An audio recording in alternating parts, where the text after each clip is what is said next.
Welcome to the, yep. Good evening. Turn it on.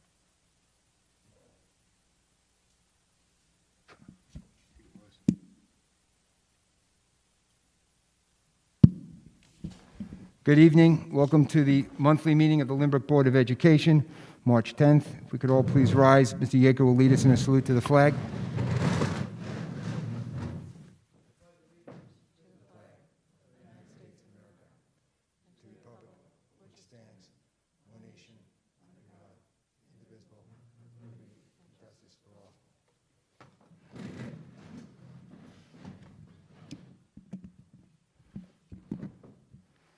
Roll call, all are present. I have an approval of minutes. May I have a motion to accept the minutes of February 10th, 2021? Ms. Paskoff, second, Ms. Valesky. All in favor?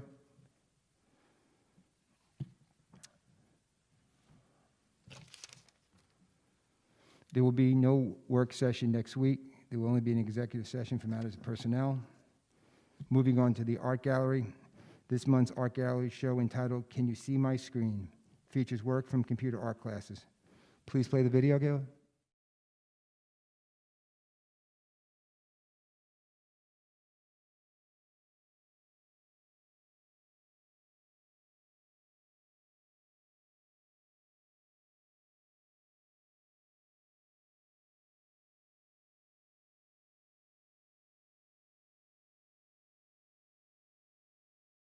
Our computer art courses, screen sharing has been an important part of classroom instruction for years. Can You See My Screen? Features the work from the veterans of screen sharing, Miss Ehrlich's photo illustration and Mr. Kunz's graphic design classes. The pandemic and the virtual classroom have not slowed these classes down one bit. It is business as usual in graphic design and photo illustration, with the students now having Adobe programs like Photoshop and Illustrator on their tablets. The work on display features logo designs, vector portraits, package design, typographic portraits, typeface design, and much more. In addition to learning industry-leading programs such as those from Adobe, students also learn to incorporate the elements and principles of design to create some amazing work. Please take a moment to enjoy the artwork of our computer art students as we share their screens in Can You See My Screen?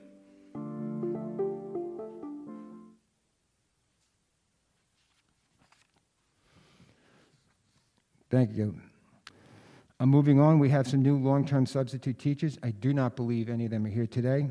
Special education teacher at the high school, John Ferraro, welcome.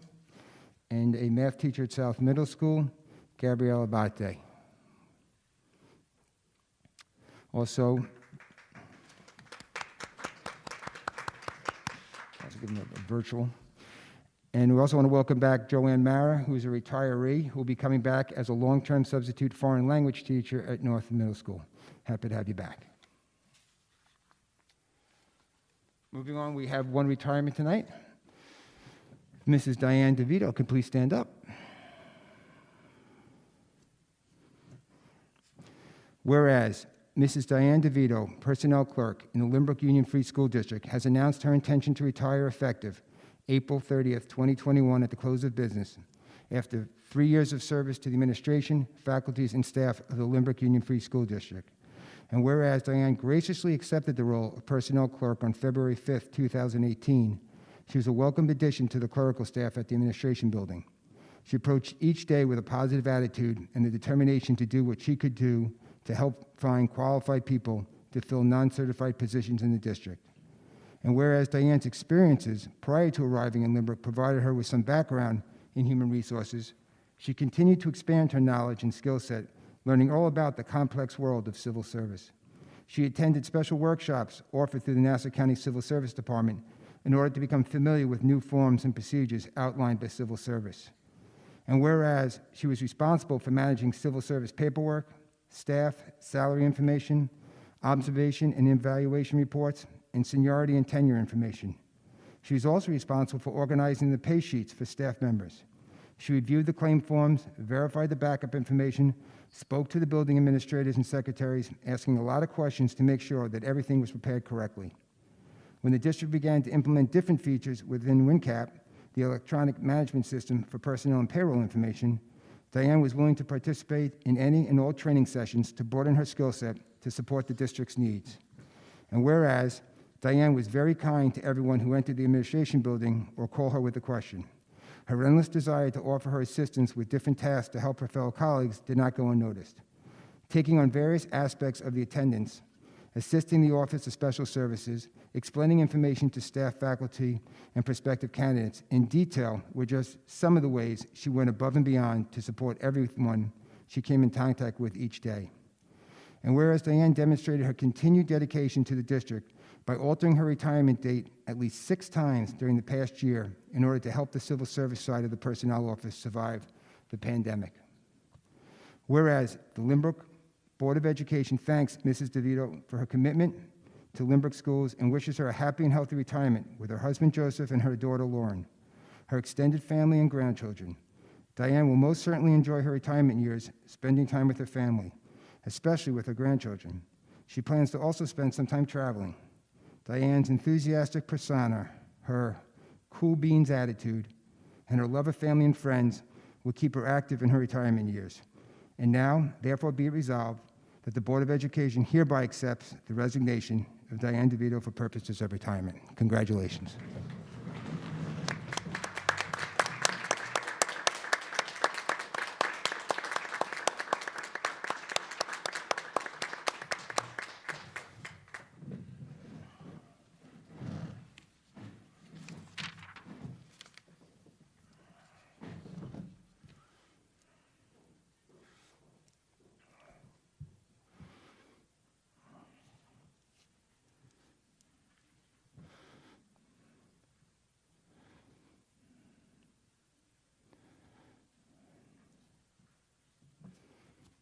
Welcome, Diane. It's a tradition, Diane, for us to take a moment to allow you to go celebrate.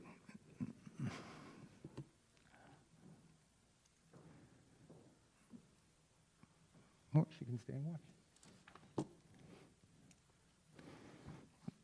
Dr. Burek, moving on to presentation, please. So as everyone knows, one of the board goals this year is diversity and taking a look at how we can create more diverse experiences for the students in Lynbrook. So we have an established diversity council, and Mr. Fallon is the person who oversees that, is the chairperson of the council. So I've asked him to please provide an update for the board on the work that the council has done this school year. So if you can show the presentation.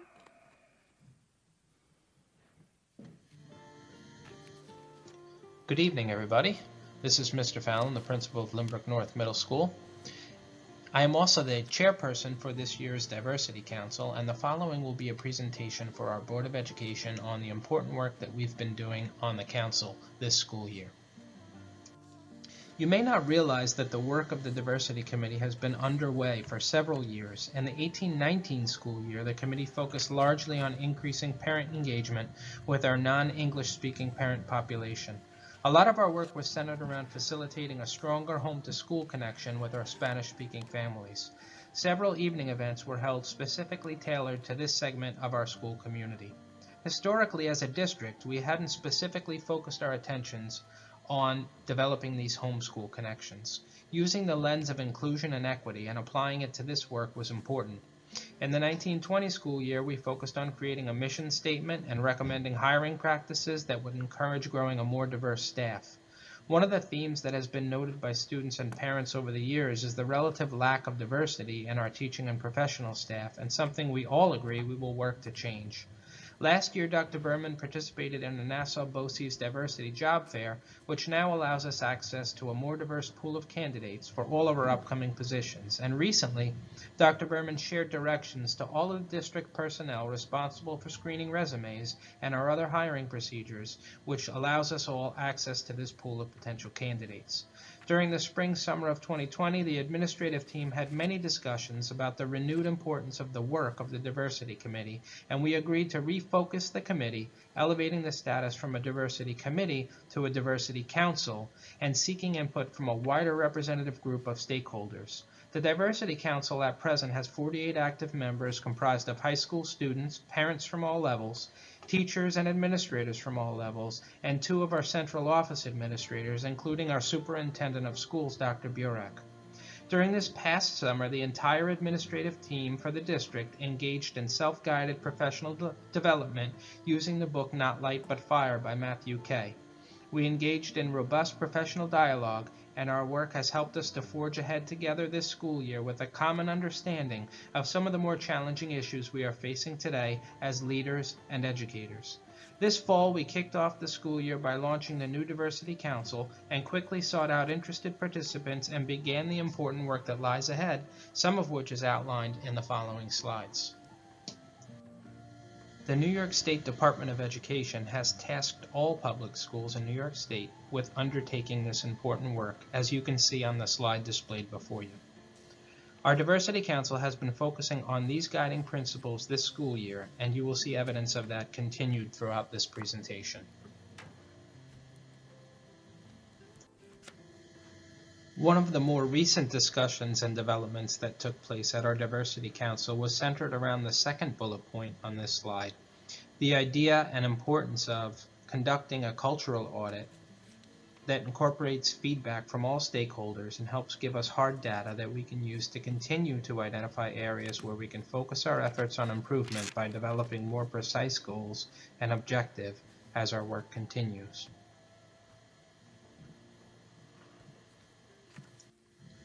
The National Association of Secondary School Principals is an organization that both middle schools and our high school are connected to, and we have the opportunity to engage in professional learning through that organization, which is centered on helping schools develop a more culturally responsive approach to our work from top to bottom. One such idea that has been spoken about in recent years in Lynbrook is the idea of formally exploring and implementing restorative practices in our work with young people, and it's an area we look to continue to explore as we move forward. Early on in our work this school year, we developed several goals and objectives. As we've continued to research and learn from other organizations that are doing this work, it's comforting to see that our work is aligned well to the work of these other organizations.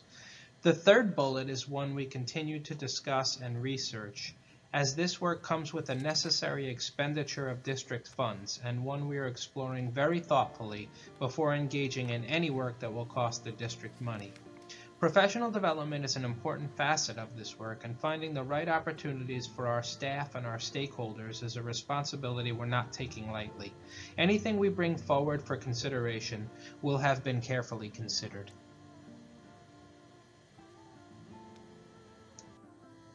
Some more work that's been completed this school year using the lens of inclusivity and equity are revisions to Board of Education policies 4510, instructional materials, 4513, library material selection, and 9240, recruiting and hiring, have been revised with that lens. Approaching our work this school year using the lens of equity and inclusion has helped us create learning opportunities for our students that we may have missed in past years. The intentionality of the work is so important to the success of the work for our students. Pablo Cartaya is a best-selling young adult author, a Cuban-American, starting his career out first as an actor and then evolving into a successful writer. Our students were able to spend some time learning from Pablo. Many of our Latinx students were able to see themselves in Pablo's story, while other students were able to see the world through Pablo's eyes. Using the inclusion and equity lens helps us better understand that books and literature can be both mirrors and windows for our students, and it's important that our students are able to see themselves in the stories that they read. Students that don't see themselves anywhere in the literature that they read in our schools inevitably feel left out, not part of our schools, and this intentional focus on inclusion is vitally important for our students and their future success. This slide gives us a deeper look at some of the intentionality in lesson development this school year, a real focus on ways we can provide both windows and mirrors for our learners and validate their individual identities. Pablo told stories about different ways the world tried to convince him to assimilate and assume an identity that wasn't actually his, and how at times he did give in to those pressures, but also in the end how he learned to value his unique identity, embrace it, and realize this was an area of strength. His writing and his story are great examples for our students, as are these other lessons that are happening throughout the school district.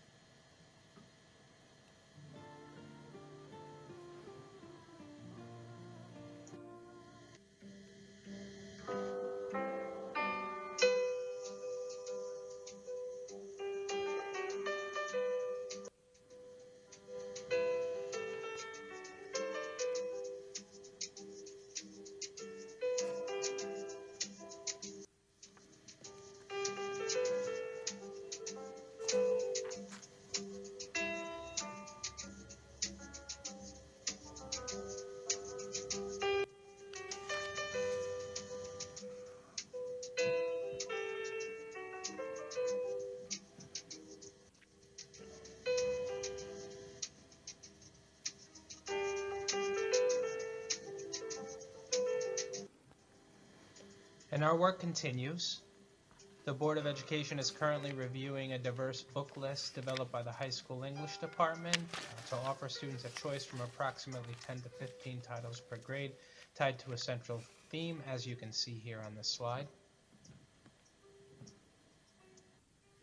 Our Diversity Council subcommittees are currently involved in an ongoing examination of elementary and middle school humanities courses, including ELA and social studies curricula, through the lens of inclusivity and diversity. And all of that work, when it gets wrapped up this school year, should lead to curriculum writing projects that occur throughout the summer and curriculum mapping that occurs at the end of the year in the elementary schools. As you can see from this presentation, our work is both wide and deep, and we're just scratching the surface, but I hope that this gives you a little glimpse into the importance of the work that we've been doing. Thank you, everybody. Thank you, Mr. Fallon. We're going to start. I have some comments to make, and then if anybody else from the board does, and if anybody else in the community wants to come up on this particular subject, we can do that and then speak again later. You know, this is obviously a very sensitive subject, and my concern has always been about Albany and the government dictating for us what to do. And I just think it's important that we make sure we're teaching our kids in such a way that they leave high school prepared to make the world a better place. You know, my concern is that our curriculum should reflect the values, principles, and beliefs of the community as a whole and not be dictated by the government. You know, I'm proud to say I was born and raised in Lynbrook, and I'm proud to say that we are an inclusive community. And if you look at our student body, you can see that. You can see that that's growing. One of my favorite things to attend back before COVID was the kindergarten center's celebration of cultures. If you go down there, you will see just how many different countries and ethnicities we represent at that event. Dozens of different cultures celebrating their traditions and foods. I'm just concerned when I read documents dictated by the government about what they want us to do, making sure it doesn't become divisive. That's one of my greatest concerns. I think when we do things that outsiders are telling us on how to run our district and we're not taking the insight from our own community, that gives the haters in our society an opportunity to take advantage and divide us. And we see that on social media, and we see that in the media itself. You know, someone once explained it like this. If you take a glass jar and you put 100 red ants in that glass jar and 100 black ants in that glass jar, they will coexist peacefully together. But if someone shakes that glass jar, the ants will all think they're being under attack, and they'll go after each other.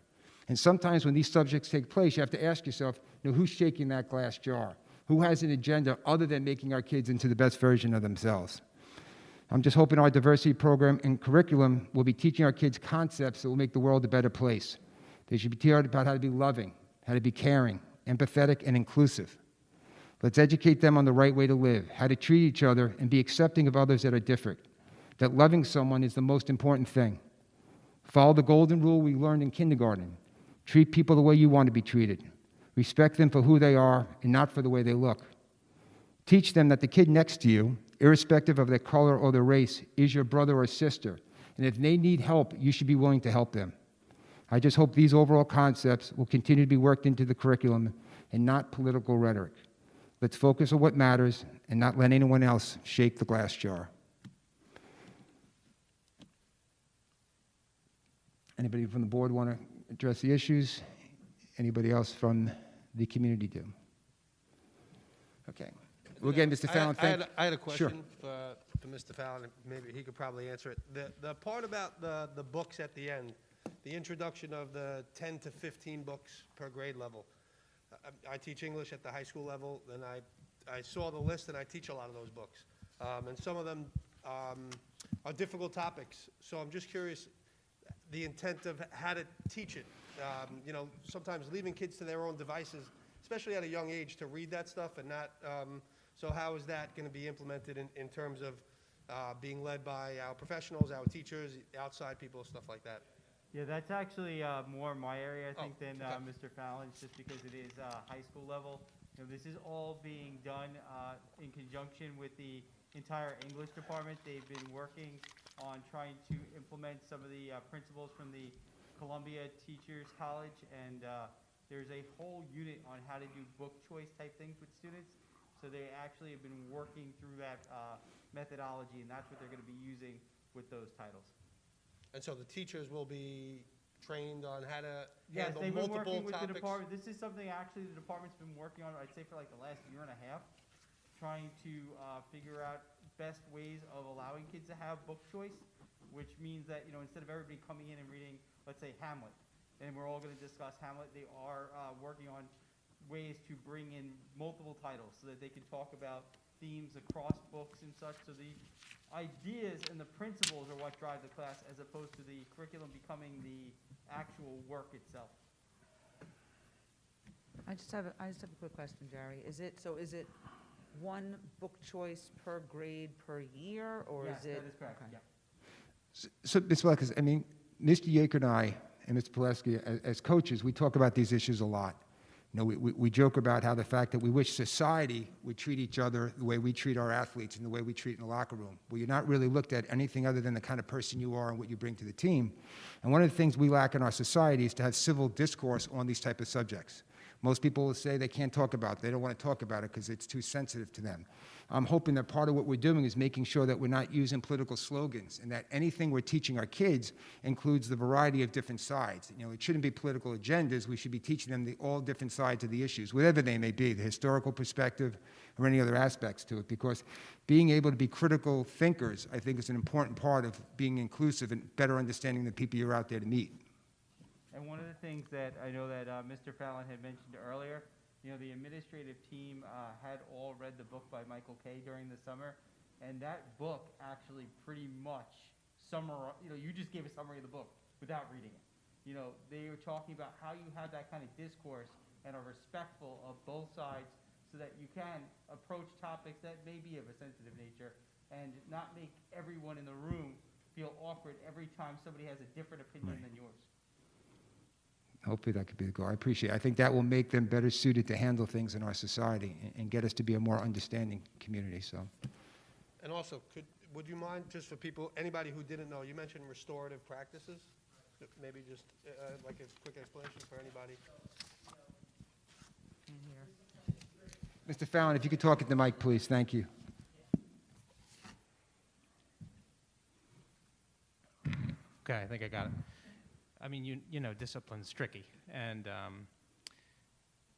traditionally, it's consequence, you know, and it's how does a kid sort of feel like they can get back in to the family, you know, like how do I make my way back in again, you know, and so that's that restorative piece, like what can we do so that everybody's healed, whatever the issue is, how do we get to a place where whomever was hurt by what happened is now healed, you know, and we're restored and we can move forward. We do it, you know, obviously we do it all the time. The high school folks do it, I do it, you know, the other schools do it, but I don't think we've ever singularly focused on specific restorative practices that we can implement as a school district, right? I think we all do a good job individually working with kids, but this is one of those things where if we have the shared understandings, like these conversations, having difficult conversations, if all of our teachers have the same information and a shared understanding of how to engage, how to set up a classroom, how to make sure that those dialogues are controlled and nobody gets hurt by the conversations that are happening, and we can have the civil discourse, everybody feels like really competent and confident in having those conversations, we can do a lot. So I think part of what we're talking about on the council is professional development in that regard, professional development in restorative practices, and that's sort of where we are right now, is who's going to give us the best professional development for those areas that we want to explore. I guess it's also important, Ms. Fleck, I know you're about to chime in also, that when we discuss what many may find sensitive subjects, which I hope eventually we don't, they should be just part of the world we live in, it might be important to somehow make sure that we communicate outwardly also to the community or to the parents. Just like we do in elementary school, when there's a sensitive subject, we want to make sure that there's no miscommunication to what's being taught in the school. So whenever there's certain topics being discussed or certain lessons being made that we know may be sensitive or may be misconstrued or misinterpreted, maybe there's a way we do that with our weekly updates on a school level, not a district level, because I think communication is so important. So many times the conflict we have comes from just poor communication, not really taking a second to gather the information and to understand things, and always speaking from both sides of the issues and making sure both sides of the issues are always heard. And Ms. Belekas, I think you were Yeah, trying to... actually, I guess, this could address a little bit of what you just said too, and, bring it back to what Mr. Fallon was saying. Everything that we were talking about, this is in its infancy.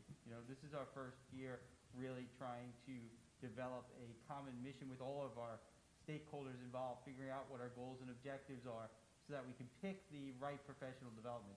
Because all the stuff we're talking about right now, we're not there yet. Not every teacher in our district, knows how to have this conversation yet. How to, facilitate. And they're probably not comfortable with it.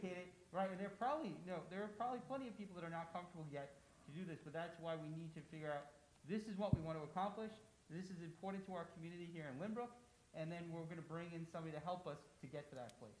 So that's really, I think, our goal, over the next few years, to get ourselves ready for, what you were saying, that it doesn't become this other thing, it's just what we do.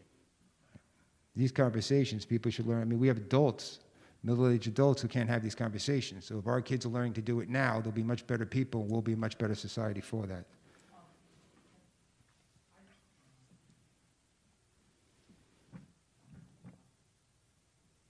Thanks, Ellen.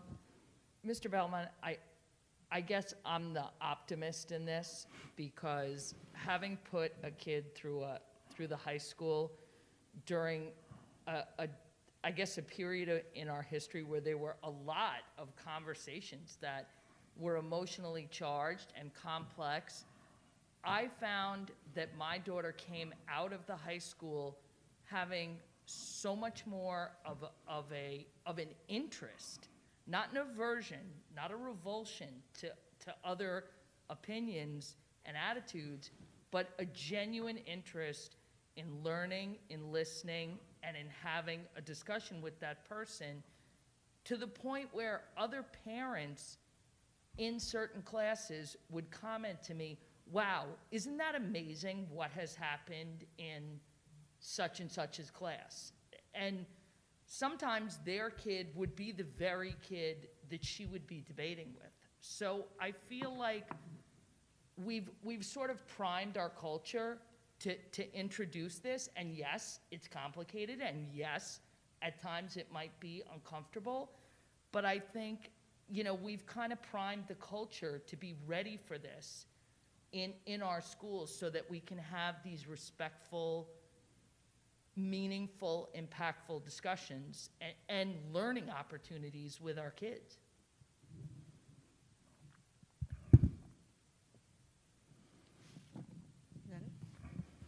I just want to thank Mr. Fallon for chairing the council and for the 48 members who come, and everything that you've just said. Those conversations are happening on the council level, and we're respectful. Everyone is coming from different perspectives, and we're listening and we're learning from each other, and I think that we're on the right road. So I just want to thank everyone for their time. It's a monthly, and there are some committee members who have come here this evening, so I just want to give a shout out for them. They're vital to moving forward. So thank you, everyone.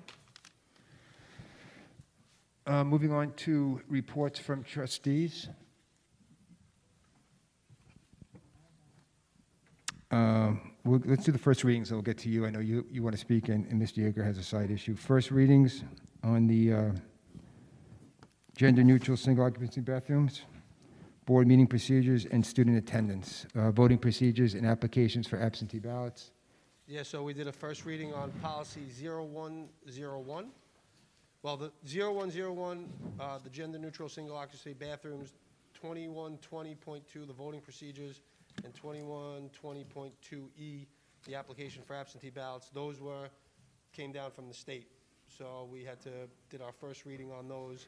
And then policy 2350, the board meeting procedures, that was the last board meeting, so we had to update that. That was, we're removing the correspondence to the board part of the board meeting. And policy 5100, student attendance, just in this time, the codes were changed. So we had to do a first reading on that and make those changes. Thank you, Mr. Yeager. Mrs. Marcus, and we'll get back to you, Mr. Yeager. Okay, so tomorrow night is Lynbrook Light the Sky event, and I was asked to read this on behalf of the district SGA groups. The Lynbrook School District's SGAs joined forces to raise money for our graduating seniors. Lynbrook is a special place, a place where we help one another and come together as a community to show our support. We have sold close to 1,000 luminary bags to our community members, raising over $5,000 for senior scholarships. We ask that everyone place their bags outside their home tomorrow evening at 7 p.m. Please take pictures of your home lit up and tag #LynbrookSGA on Facebook or Instagram. A special thank you to Barry Weiner and the fabulous members of the Lynbrook High School Concert Choir for creating an inspiring music video to promote tomorrow night's Lynbrook Light the Sky event. The event has proven that collaboration and teamwork can bring great success. Lynbrook, you make us all proud to live and work in this community. So we're looking forward to seeing everybody, all the communities and homes lit up tomorrow. It's a nice initiative. Mr. Yeager. On Sunday, February 28th, the Lynbrook community lost a beloved son, Mr. Don Roth. Don Roth was a lifelong Lynbrook resident, a former student and standout athlete for Lynbrook High School, earning first-team All-County baseball honors his senior year, a beloved teacher in the Lynbrook School District for nearly 30 years, a highly respected and successful baseball coach for the Lynbrook varsity team for nearly 30 years, a fixture at school board meetings, photographer of Lynbrook student athletes for years, curator of our Wall of Fame down by the gym, a friend, a father, and a proud grandfather to Lily, Parker, Kelsey, and this year's senior class valedictorian, Ashley, which I know he learned just before he passed. After Lynbrook High School, Don took his baseball talents to Wake Forest, where he played baseball all 4 years, and then to the University of North Carolina, where he received his master's degree and coached the freshman baseball team. Mr. Roth then served our country as a first lieutenant in the U.S. Army and was assigned to the Republic of South Korea, where he would continue to hone his unique coaching talent by coaching teams in the Army. Ultimately, Coach Roth would return to Lynbrook to teach and coach, where he ranks in the top 10 for most wins in Nassau County, and train young men and women to drive a car. Those who played for him remember him as a man who practiced what he preached, that a strong work ethic can make up for any deficiency in skill that one has, and that team success far outweighed any individual accolade that one received. Those who didn't play for him remember other things. I myself did not play for Coach Roth, but I was always impressed with the class and dignity that he held himself with and that he demanded of all his teams. For me, Don Roth literally taught me how to drive as a student in his driver's ed class. Metaphorically, he taught me so much more, respecting the road of life, treating other drivers with respect and compassion, remaining cautious around dangerous turns, yet never being afraid to put my foot on the gas. When I think of Lynbrook, the wonderful town we all call home, I think of Don Roth. It's only fitting that this special place has been home to the most special of men, one who honored community, tradition, friendship, and family. Thank you, Mr. Roth, for embodying all the ideals of the Lynbrook community. I know I speak on behalf of the members of the school board and central administration and community when I wish our deepest condolences to his family, Jane, Tim, Brent, and Anne Marie. Thank you, Mr. Yeager. And along the lines of that, let me officially read his sympathy resolution, which will be included in our consent agenda. Whereas the members of the Board of Education of the Lynbrook Union Free School District have learned with sorrow of the recent passing of Donald Roth, former physical education health teacher, driver's education teacher, and coach in the Lynbrook School District. And whereas Mr. Roth served the Lynbrook School District for 30 years, from 1967 through 1997, and whereas the Board of Education is mindful of the contributions made to our district by Mr. Roth during his years of service to our community, be it resolved that the Board of Education records its sorrow, its sympathy, and the esteem in which Mr. Roth was held, and be it further resolved that a copy of this resolution be sent to the family of Mr. Donald Roth with the hope that they will find solace and comfort in the rich heritage of good works for which he is remembered and revered. You know, he's been such a presence at our board meetings. I can't even believe it was in '97 that he retired, because you would never know based upon how often he's been around and participated. I just wanted to chime in as well. I did not have Mr. Roth as a coach. I did not have him as a driver's ed teacher, but I've known him well over the years. I had the pleasure of playing in a golf outing that he organized for scholarships for the baseball team, and every time at that dinner he would have us in stitches, telling us stories and about different players and events, and players came back from all over the country to play in that golf outing and raise money for the current baseball program. So, and the kids in the current baseball program. Great guy.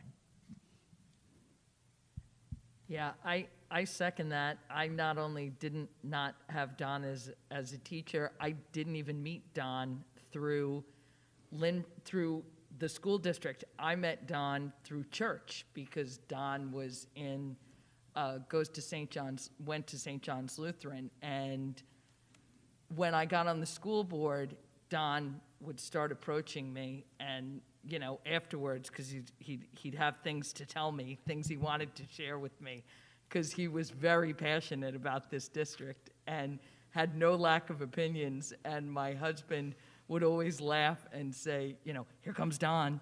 And it's sort of, my husband said, watching the two of us together, it was like that old picture of Lyndon Johnson staring down at one of his colleagues. He had about a foot on me, and I would always have marching orders, and he just loved this district, and he knew everybody. He knew how everything worked. The institutional knowledge that Don had about Lynbrook was unbelievable. I mean, if you had a question about something that happened in Lynbrook 20 years ago, either Don Roth or Alice Marie Bresnahan knew the answer to that question. And he will be sorely missed. Yeah, I didn't grow up in Lynbrook, but for the 12 years that I've been on the school board, Don was probably at every meeting and usually had something to say that, was meaningful. I mean, he had something to point out, or, something that he had observed, so he will definitely be missed. He was, a presence in the district.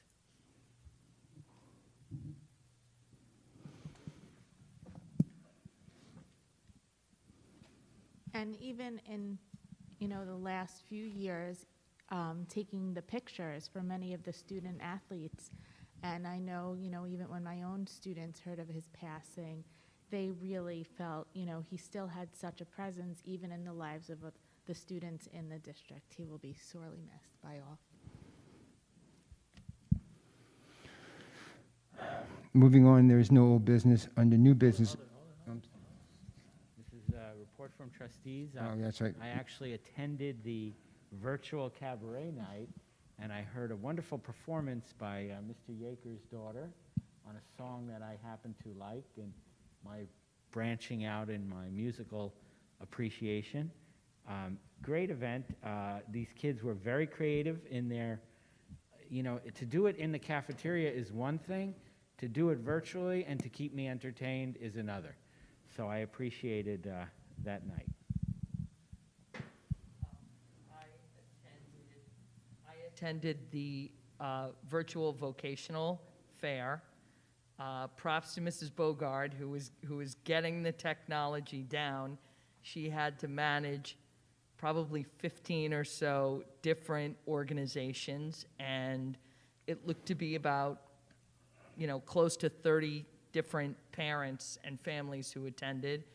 And they had representatives from BOCES, they had representatives from the electrician schools and cosmetology schools, and it was really very interesting and informative. She did a great job.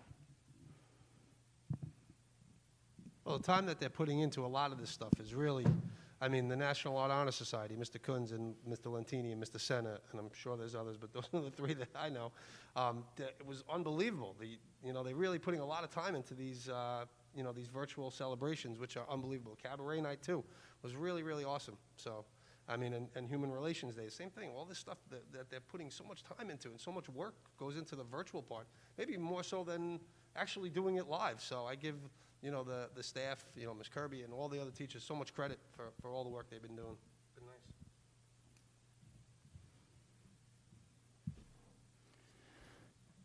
Can I move on now, Rob? Thanks. Nothing under old business. Under new business, we have to do BOCES board nominations. We need someone to nominate up to 3 people. I'm thinking we go with Susan Bergman, Martin Kay, and Michael Weineck. If that's good, can I have a nomination? All right. Those will be the 3. Dr. Burek, Superintendent's report. Thank you. Well, the 1-year anniversary of school closures across New York State is upon us at the end of this week. We have been through so much together this past year with many ups and downs, and we've seen so much change. But I think most of all, we've also learned so much, and we did it together. We continue to learn more each day. I'd like to begin my monthly update by thanking those who responded to our reopening survey. I realize this was a year of quite a number of surveys, but all of them have been very important as we continue to roll out, evaluate, and modify our reopening plan during the course of the year. We just wanted some basic feedback from you to see if our decisions made a difference and gather any suggestions that you might have for future decisions. That survey is still open. It was actually found in the February 26th Friday Bulletin. And at this point, only 71 people have responded to that survey, and I know last Friday we sent another survey out that was very important for people, but I'm hoping that more people will take a few moments to fill out. It's a very short survey. I'm going to put it in this Friday's bulletin as well, so if you can just take a few moments to do that. As you know, we began our re-entry of students to the high school with our seniors this month. Everyone was very positive to have more students in the building. They were met with an archway of balloons and big smiles under all masks. And of course, along with the good, there was some disappointment because we did have quite a number of students who tested positive and then others who were direct contacts and needed to quarantine. So that posed a challenge at the high school. When you have more students, the contact tracing becomes quite extensive and time-consuming. So I really just want to thank the high school administration for caring for those tracing protocols in order to mitigate the spread. It's important that everyone understands that all of our efforts in the school are done just to do that, stop the spread. We did see a slight spike after the February break, but not as much as the holiday break in December, so that's good news. The reason for the April 12th date for the next phase of the return is to avoid another outbreak when families return from events that took place over the April break. So we've learned, I've just said that we've learned a lot, so we know after the December break, we know after the February break, and that's why we have chosen that date of April 12th. We need to have that buffer week to slow down potential spread. Everyone needs to feel safe, and we're trying to create that environment in which they do so. Members of our task force committees took time out of their lives to sit on those committees and make decisions for everyone. They took a great deal into consideration, so I really just want to respect their time and honor the recommendations they made. It's important to reiterate that we are monitoring the number of cases. We had a break yesterday that we had no cases, so that was great news. Today, we only had 1. But we're extremely hesitant to make any changes to the proposed timeline because we're still monitoring those cases. As we do so over the next few weeks and review our progress, we may be able to have the high school subcommittee reconvene to discuss the freshman and sophomore return date. We know that that May is a late date, and when Mr. Reynes represented the committee and made those recommendations, he did say we were going to monitor it. So we're going to take a look at it, and then we'll probably ask that subcommittee to reconvene and see if we can move up that May date based on what we learn after the April 12th. If we can bring them back at the end of April, we'd like to do that. As I mentioned, though, the more students who are in school, the contact tracing becomes more intricate, and the more students will need to quarantine as direct contacts. But unfortunately, that brings me to my next concern. As I mentioned in some of the daily update emails that I send out, I would be remiss if I did not express another plea to the community. Since October, we know that when the students gather at parties, there's going to be COVID transmission. The parties continue despite the request to not host them. All of our tracing has led back to the parties. I'm very confident that the protocols we put in place in school are working. And I'm just asking that we continue to think collectively as a school community and work together to not impact the lives of so many. It was really so important to have sports return for our students. We really have to decide what's more important, ongoing team participation or a one-night party. We want the kids to belong to that sport. We want them to experience that. Unfortunately, due to the high numbers, we actually had to cancel all games in one particular sport this week because everyone was in quarantine. We don't want to do that. We advocated to bring the sports back, so I just respectfully plead that we not hinder that privilege for our students with the parties. I know that the vast majority of families are heeding these requests, and I sincerely thank you for that. I know there's COVID fatigue out there, but we're in the home stretch, folks. Let's continue to be resilient for our children. We're almost there. So that's the update I have on the COVID front. Any? Yeah, I'm for one glad to hear that they could possibly push up the May 10th. I just think is, you know, at this point, the Regents exams, I know they're still in negotiations, but I mean, the Regents exams that they said they're going to have, Algebra 1, Earth Science, Bio, English, you know, I mean, it's, if they do have those at the very least, I mean, our ninth graders, they have to get back before May 10th. I mean, that would essentially leave them like 3.5 weeks until the Regents exam in school. I mean, they have to, I mean, I think we have to really consider being a little bit more aggressive on that timeline to get our kids back. And the work that the committee done was unbelievable, and it has been unbelievable throughout the year. But as we know, like, things are changing rapidly. You know, they are changing very fast. They're changing within a matter of days. And so, you know, I think we just have to be mindful of that. And I'm not so sure that waiting that long is just in the best interest of the kids at this point. So, you know, I'm glad we're at least gonna. I'd like to be, you know, move it up as fast as we could, if we can. We get that. You know, also on that same topic, you know, Dr. Barrick, the idea of just what we're being able to do in schools. I know CVS is doing a great job of constantly giving opportunities to teachers. It'll be interesting to see that our teachers that want to get vaccinated, and the more they do, the more comfort levels that we'll have. But what's very frustrating is, and I spoke to Senator Kaminsky's office today, and I know there'll be some state assemblyman meeting later on Friday, I hope to meet with also, to address these rules on contact tracing.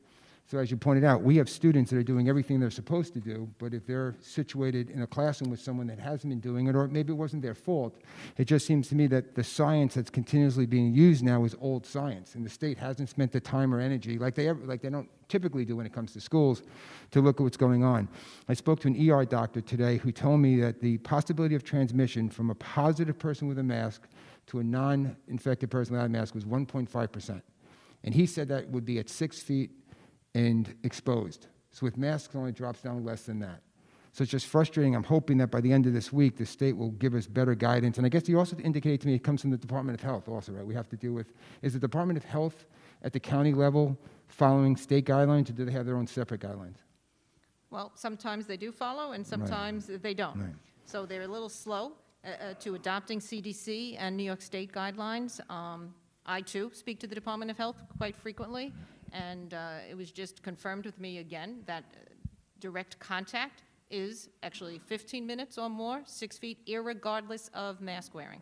So until they change that, we have to abide by the DOH, Right, and that's- local DOH. And we have masks and partitions. It just seems to me that's, outdated science. It's not even consistent with the CDC, who talks about how low the transmission is inside of schools. So hopefully we can get some progress on that, because I do know that we have students, both athletes and regular students, that are afraid to come to school, and they want to be here, but the possibility that these archaic rules are going to get them contact traced, and then they go home, and then they get tested, and they're still negative, and we still have to keep them out because of those guidelines. So at some point, hopefully they will give us some updates on that, be more based on the science, and enable us to continue this process of getting ourselves as close to normal as we can. I just wanted to jump in a question regarding that. So regarding the actual quarantine period as well, are we following the CDC, the Department of Health, with how long, because if they are fully masked and, it's that short amount of time, how long is it that they test, and what guidelines? Because I know there's all different guidelines out there. There are all different guidelines. And depending on who you may follow, it could be 10 days, testing or no testing. 10 days no matter what. We have chosen to offer the testing opt-out, where after 5 days you get tested and you can return after the 7th day. So that's what we're using. You could literally travel to, other states now, and New York State's loosened up the restrictions on travel, but haven't even addressed the issues with the schools. Hasn't paid any attention to that. Okay. The next item is a budget update. There was some follow-up items that, if the board wanted to bring up anything that maybe when we held our budget work session, now that you had maybe a little bit more time to think about it. Yeah, Dr. Burek, I had a question regarding the special ed budget. We continue to see the number of classified students go up pretty dramatically.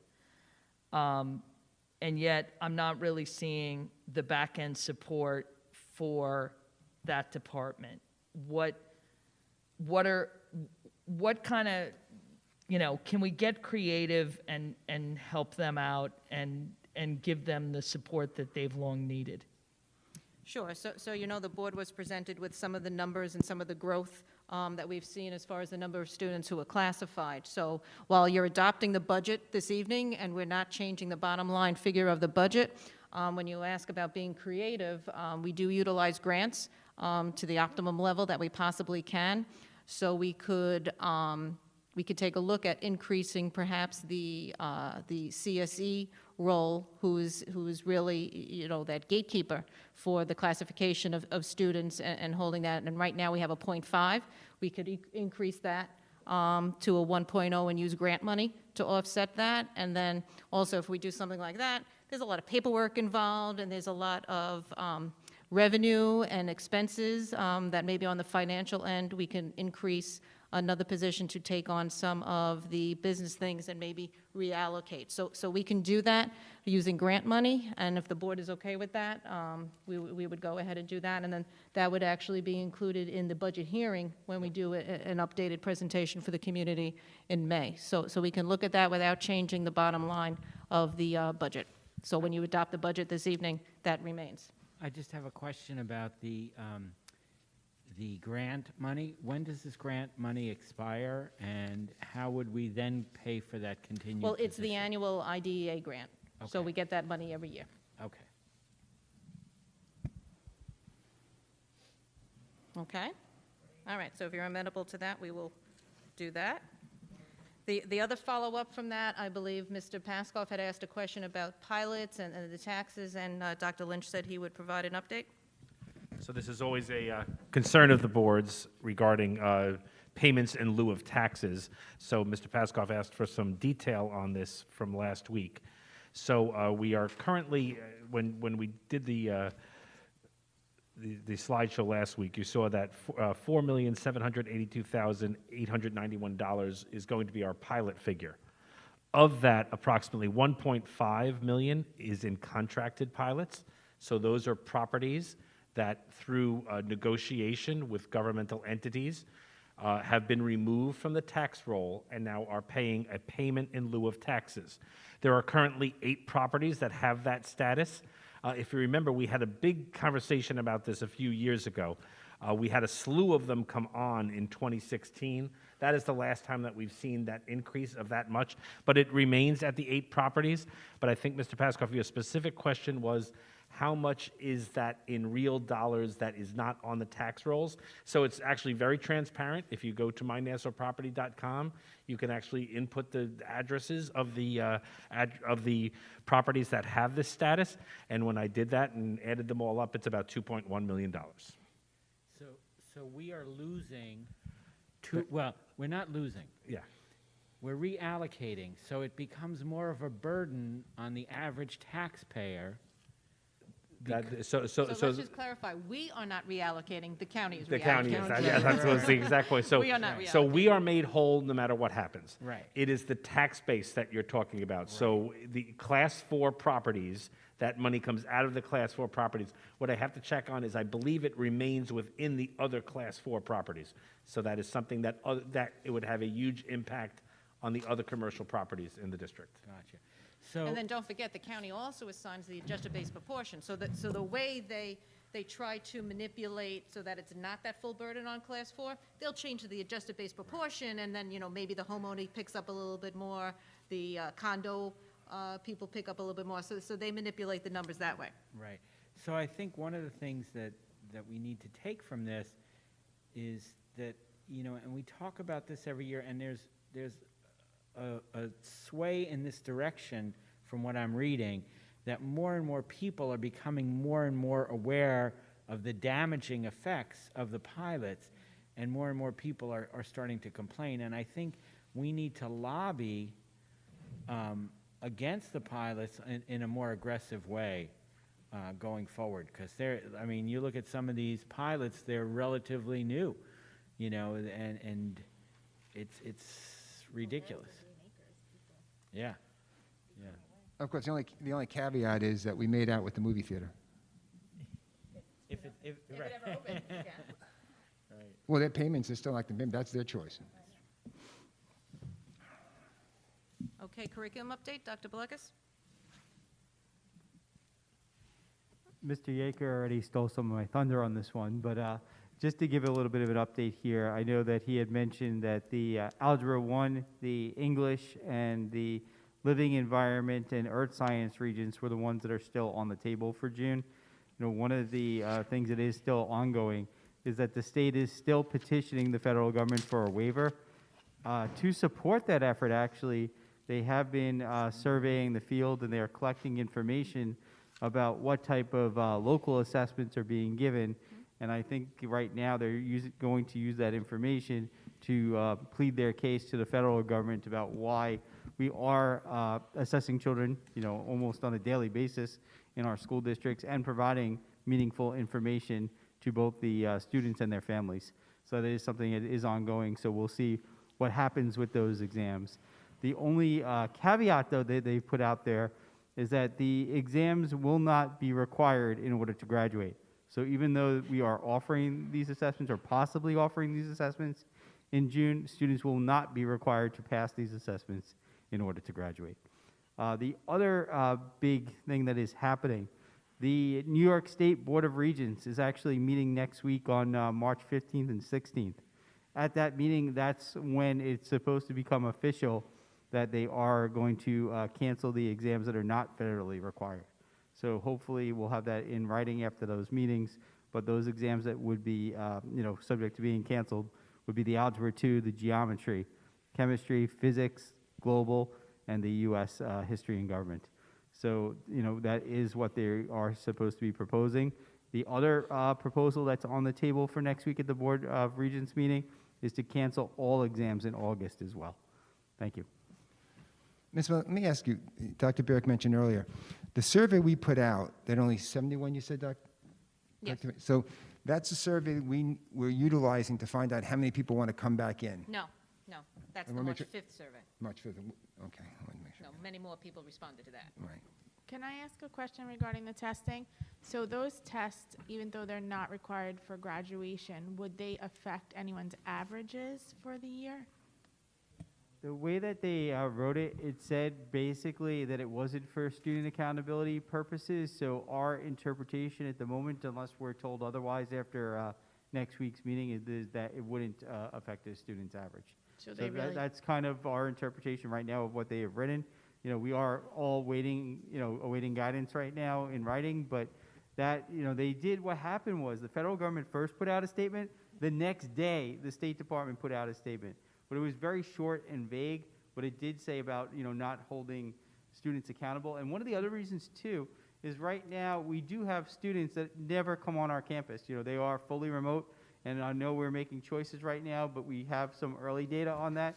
There will be some students who are still fully remote. Mm-hmm. They have never shown any intention of testing somebody who's not here. So how do you include a score for one kid in the class, but not for the other because they're a remote student? So I really don't see that happening. I know, I've been following it with the federal government as well, and I know they were going back and forth. Again, as of yesterday, I think a representative from New York was discussing it again, and there was talk again of possibly giving waivers, and there's no new talk of the 3 through 8 either, right? Yeah, the 3 to 8, again, is in the same holding pen right now. I know that some places are starting to gear up for that, but the guidance from the federal government was extremely vague on that one. It said that we would like people to be tested sometime before the fall. So they were throwing it out there in the federal memo that you could do it in the spring. Maybe you do it during the summer, I mean, possibly why in waste September when you come instructional back. time? It was beyond vague, so we really don't have any details. And the State Department did not respond to that yet in writing to the field, so we haven't seen anything. But we're assuming, though, that these are going to be the hot topics at next week's Board of Regents meeting It's just in the such a state. shame they would waste instructional time on those tests. Dr. Black, just real quick, just to sum up, just so I understand, in terms of these regencies, the 4 that haven't been canceled as of yet, if the guidance, recommends that we don't factor those grades into their averages, does that effectively mean the kids just have to sit for the exams? Yes, what they had said was, and this again was the federal government's version, the New York State was very brief, more so to say we will be discussing this at our Board of Regents meeting, more to come. But the federal version said that they wanted kids to sit for exams to give feedback to the families and students about how they performed, especially given the fact that this school year, was very different than what they've seen in the past. So it was more so just to give a sense of how the students performed based on their standards. So that's what they were saying. It's not really, anything more than that. They were not talking about grades. They really stayed away from grades. They're not holding the school accountable. And when you don't hold the school accountable, we typically don't hold the kids accountable. So will those grades be reported on transcripts? I'm not sure. We haven't had guidance on that. I know I have actually been asked that question several times by folks in the community. I really don't have a definitive answer, and I'd hate to speak out of turn. Thank you. If those grades count for nothing, to me, it seems that this is all about funding, that the federal government is holding these tests for funding purposes. Yeah, they haven't mentioned funding purposes, but what, like I had mentioned before, the guidance clearly states from the federal government that they wanted to give families and students information to let them know how their students were performing. That's why New York State's response, the way I was saying, they're collecting information right now. They want to show that families and students already have information about how they're performing because we give X, Y, and Z tests. And this is actually a very comprehensive survey we're filling out. So they have one for elementary, middle, and high school. And the questions are all related to the subject areas that we just talked about for the regents, or the same areas they're talking about at all levels. So we're talking about English language arts, we're talking about math, and we're talking about science. Those are the only 3 subjects that they're making us respond about. And they want to know about all different kinds of tests. So the type of test they're asking about, your traditional test, where the classroom teacher makes the exam. Right, authentic Your departmental test, when the department of the grade level makes it. If you use any vendor-created tests, And they go through, and there's about 6 categories that they ask you about that are required, and they give a 7th question about anything else you may do. And they do ask even about performance-based assessments, which is nice because they typically do not ask about those. So they actually have 2 questions that are about performance-based or project-based assessments, so that you have a question, does your individual teacher create any of those? Do your departments or grade levels create any of those? So they are, asking a lot of comprehensive questions. They also, too, ask, are you giving more or less assessments than you have in the past, or is it the same? So they are asking about frequency as well. It's great. It seems like the state is headed in the right direction with this. Are the Regents exams, if they have them, are they going to be online exams? All indications are that they would be on paper, but again, we will see. One of the things that they had said about all of these tests, we're giving the test to the people that are here. And since they're talking about giving the test to the people that are here, I'm taking a guess that it would be on paper. So then what happens if you are a fully remote student? Yeah, that was the point before about Okay. why we may not, even have a score if we wanted to give a score to kids, which, I don't think anybody's inclined to do right now. But if you wanted to count a score, yeah, you can't, it would be really awkward for me to count a score for you and not for Heather, because Heather happens to be fully remote. That's the issue we're dealing with here. And if there are Regents exams, will there be Regents review? I think once we know a little bit more, we'll figure out how we're going to, establish that, because again, everything this year is always a conversation to try to figure out the best way to reach the students. And Thank- capital projects update, Dr. Lynch? But before we get to that, related to capital projects, probably good timing to talk about, Capital projects would be a very good time to talk about that. be a great time to talk about that. I don't even know if to give credit to Al Marazzo, had sent us an email requesting very passionately and very articulate that he would like to have a ceremony, and he's requesting that we name the baseball field after Mr. Roth. So, he's spoken very highly of Mr. Roth, as says several of us here. Mr. Roth was a big factor in our community, especially in the baseball area, and I think it's a nice gesture. What does the board feel about that? We can just do a consensus. I think the nods have it. Did you want to speak, Mrs. Marcus? No. Okay. All right, so Dr. Burek, we can handle that, and then I guess Mr. Marazza will know. Someone will tell him about the live stream that we're doing, but he'll figure out when that appropriate time will be that he wants to announce that for his game. Thanks. Thank you. Dr. Lynch? So capital projects updates, you'll notice in the agenda tonight that the board is awarding the Marion Street elevator. That is 2/3 of the project that's being awarded. As we talked about last week, that'll be their ADA component is contingent on the passing of the budget. So that award will happen after the budget passes. So that's some good news tonight. Then we did a fairly comprehensive review of the high school project last month, so I don't think I need to go into much greater detail, except to give, if you drive by, you will see brick on the building now, you will see windows in, and you will see a roof on. So we're working very close towards getting towards water tightness, which is an important component, because then they can start the serious internal work. Some other stuff that's going to be happening proactively. As you know, part of this project is the revamping of the banana wing. So starting in March, in the March break, there will be some quiet demolition work going on behind the scenes so that we can get a jump on the summer. And then very important for the community at large, we may have to remind people of this one. Tentatively, on May 3rd, the sewer work is going to commence, which will mean tearing up the street in front of the high school, and there will be traffic thus affected. So we will certainly, as we get closer to that date, let you know, let the parents know, let the community know, so that we're on top of that and people understand the impact on their real lives. That's all. Thank you. Anything else on the board? Sure.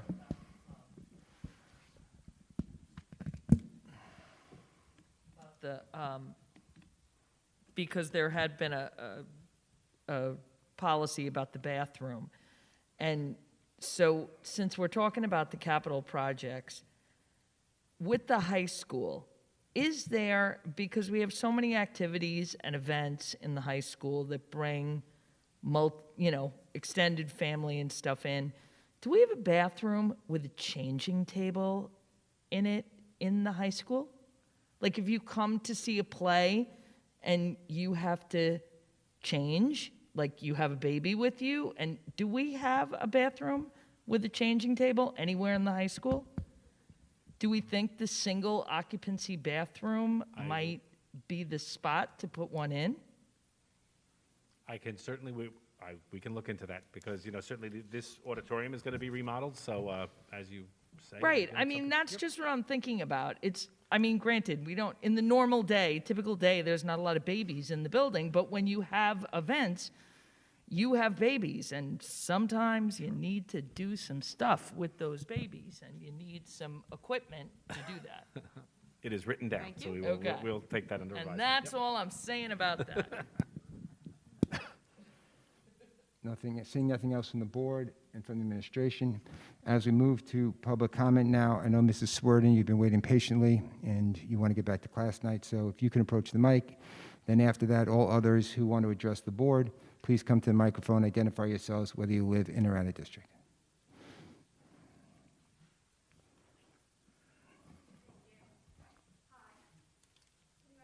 Yes.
Well, first, let me say that was very impressive, and that I'm glad to see that you're not drinking the Kool-Aid, and law school is maybe a greater possibility than medical school. So that was very well thought out, that was very well prepared, and that was very well presented.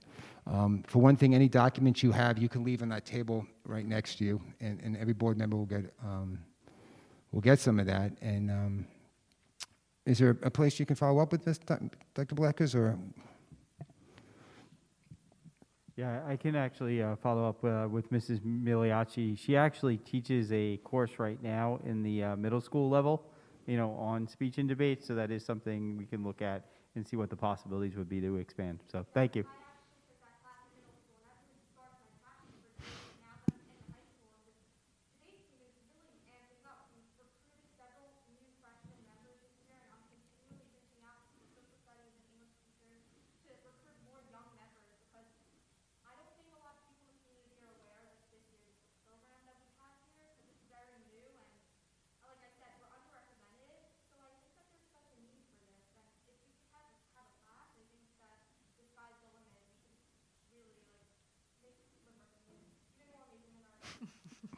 Thank you. Thank you, Ms. Warren. Thank you.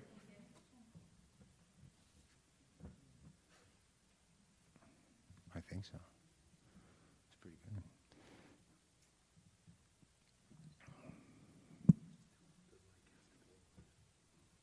Mrs. Pignataro, just make sure the microphone is on.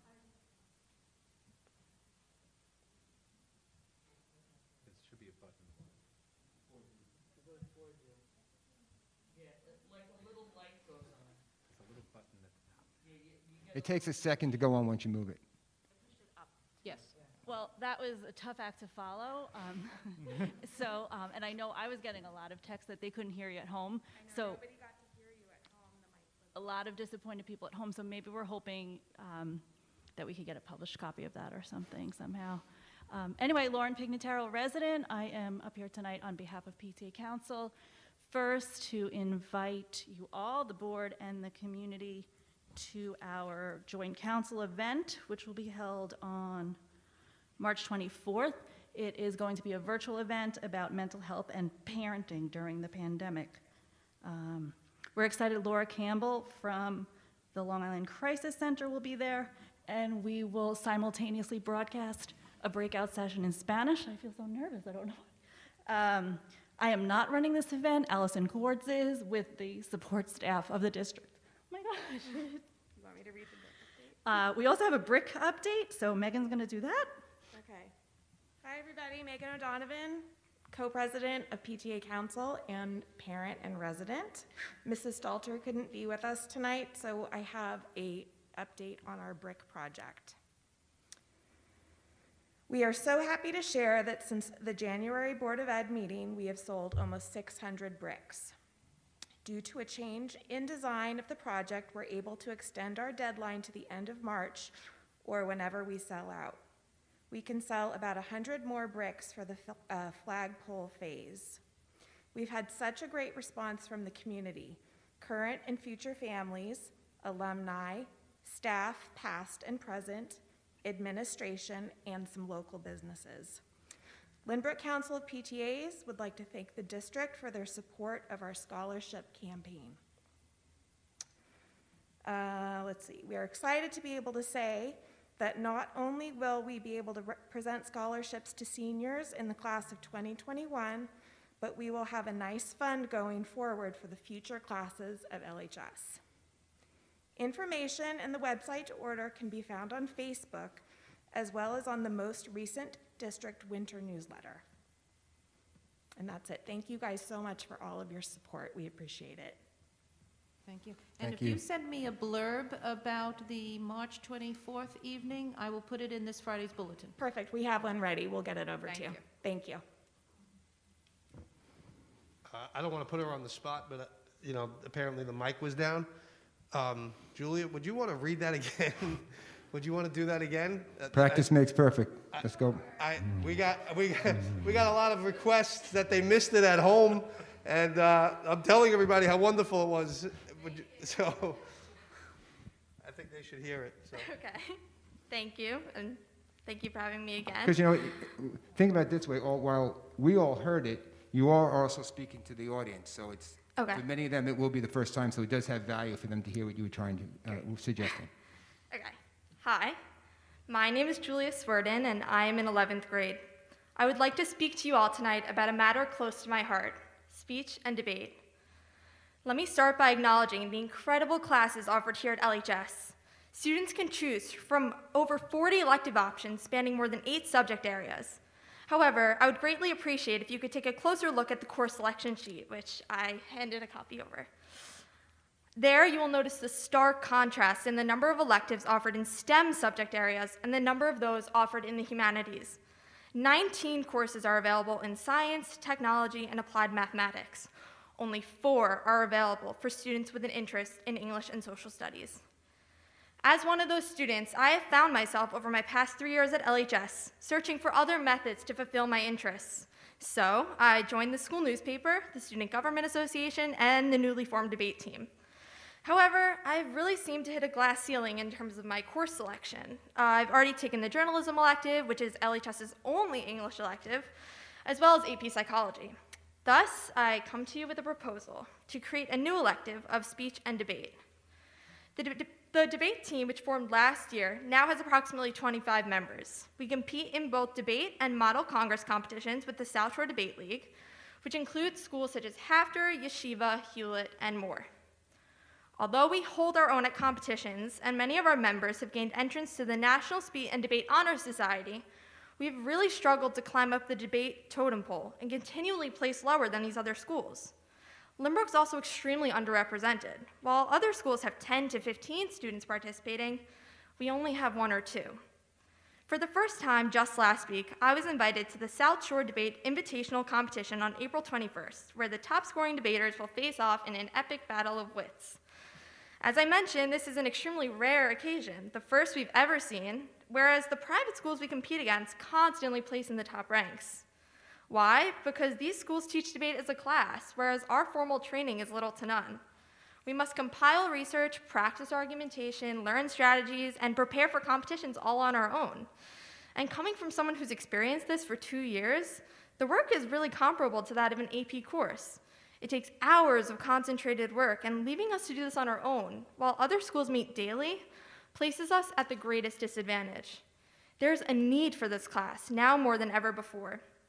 In less than 24 hours, I compiled a list of 130 Lynbrook High School students and staff who wish to see a speech and debate class offered here at the high school. This is proof that there is a clear enthusiasm from the student body, and adding this class to the LHS repertoire could only do amazing things. I would also like to stress that we're living in a contentious time in history, as was discussed earlier. The world needs more young people with a strong voice who could bring about positive change in their community and advocate not only for themselves but for others. It also couldn't be a better time to expand LHS's horizons. With the incredible expansion of our building, there is so much potential for students to explore their many vast interests. And with a speech and debate class offered here at LHS, we can achieve just that. Thank you. Good job. Thank you. Good? Thank you. Okay.